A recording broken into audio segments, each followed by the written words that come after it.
everyone, welcome or welcome back. If you're new here, my name's Nina, and here at this channel we talk all about mental health, personal development, and understanding our own psychology.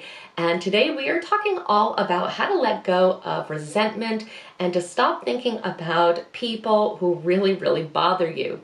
Now, I think this topic today can be perfectly summarized by a quote by Ann Landers, and that is, hanging on to resentment is letting someone you despise live rent-free in your head. Now, of course, it can be extremely irritating when we are obsessing over someone or we're not able to stop thinking about them, especially when that person is someone that we think very negatively about.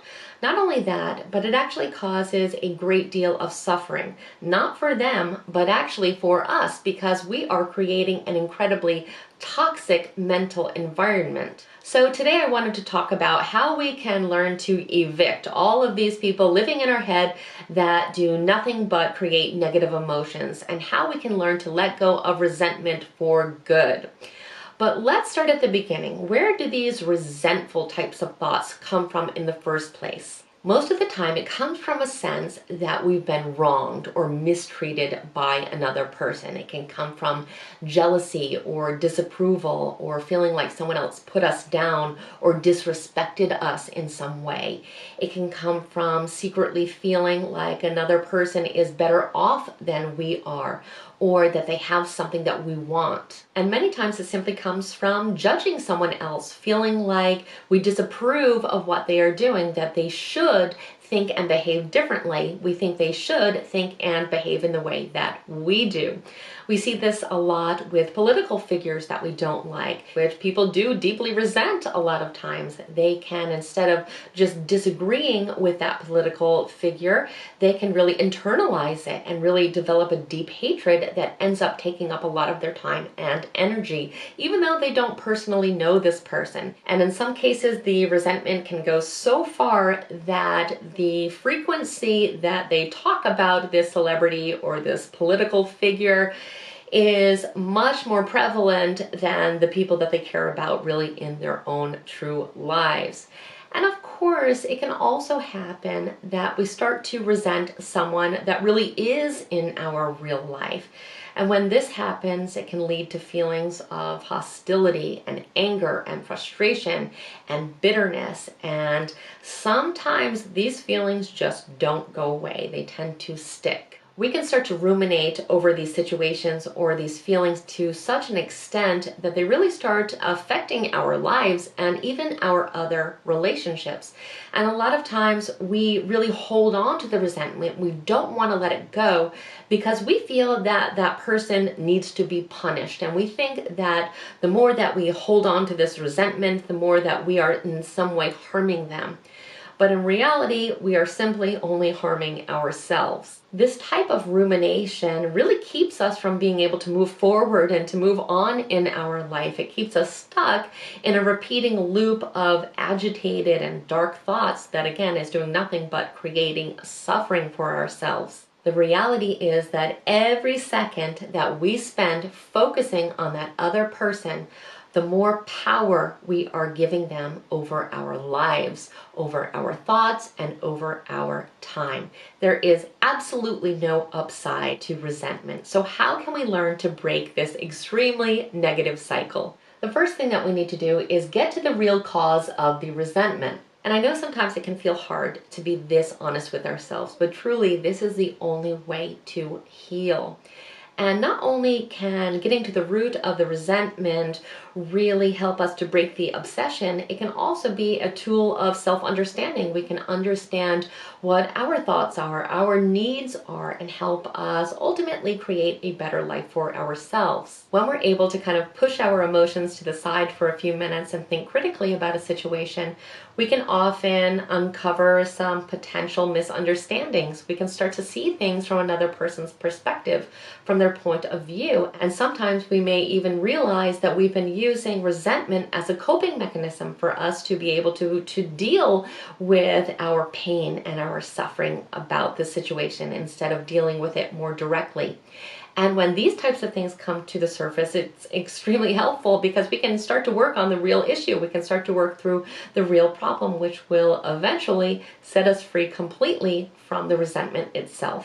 Now, the second thing that we can do is to notice the cycle. So here we simply want to recognize the thought pattern and interrupt it. So as soon as we notice that we are thinking about that person, we are going to distract ourselves. We are going to go for a run, or we're going to read a book, or we're going to call a friend, or exercise, or bake muffins, whatever it is. But we do want to interrupt the thinking pattern the second that we notice that we are starting in on those resentful types of thoughts. Another thing that can be incredibly beneficial is to remind yourself that these thoughts are not helpful to you in any way. You can ask yourself, are these thoughts serving me? Which, of course, the answer will be no. And a lot of times people find it helpful to also use what's called a mental anchor.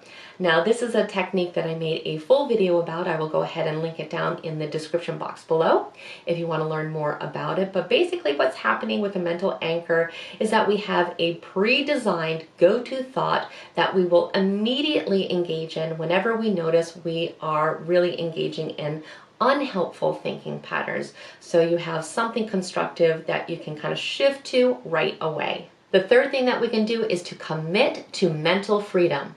So what this means is that we are going to intentionally detach from these negative habitual thoughts. Not just interrupt the pattern, not just notice the pattern, but we are committing to letting these resentful thoughts go forever. We are going to detach ourselves mentally from them. And depending on the situation, we may also want to consider as a last resort to physically detach ourselves from that person as well. And that's a very careful consideration that should not be taken lightly. That should take a lot of real critical thought before we come to this conclusion. And that's something that I also have a video about if you are working kind of through that right now. It's all about toxic relationships and kind of making the determination on whether or not they are healthy to keep in your life. But either way, we want to make sure that we are at least mentally detaching from these resentful thought patterns. Now, for many people, the fastest way down that path is to truly forgive and feel empathetic towards that other person. Now, depending on the situation that you are in, you may not feel that that is possible now or ever possible, depending on what has happened.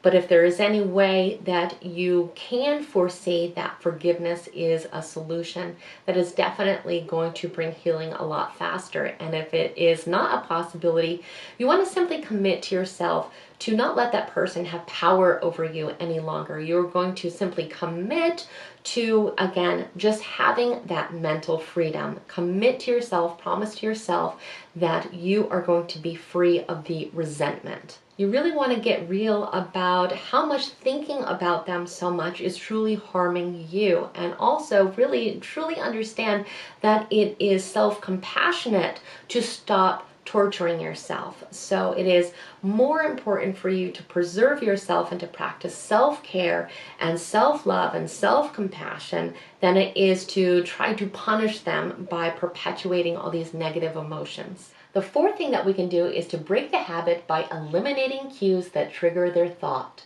One simple thing that we can do is to not follow them on any form of social media. And if you're already not following them, just being really diligent about never checking up on them ever, ever, ever. You can also start to distance yourself by not going to the places that remind you of them, or not wearing clothes that remind you of them right now, or listening to music that remind you of them.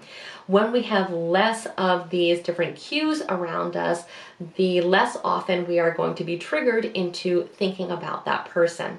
Now, if you have mutual friends with this person, you may want to let these friends know in a very delicate way that you really prefer not to talk about that other person for now. Also, even with your own friends, if you are likely to talk about this other person with them all the time, ask them to remind you not to talk about that person. So if you bring it up, ask them to say, you know what, you said you didn't want to talk about this person, so let's talk about something else. Remember, where we place our focus grows. So the less we talk about this person, the less we're going to end up thinking about this person, which can be extremely helpful. The fifth thing that we can do is to find a healthy outlet for negative emotions. And of course, this is going to be completely different for every single person, but you could call a friend, you could talk to a family member or a therapist, you could exercise, you could practice yoga, you could go outdoors for a little bit, play with your pet, play with your children. Something that I like to do is to create art. I play the guitar, so I like to write music when I'm not feeling my best.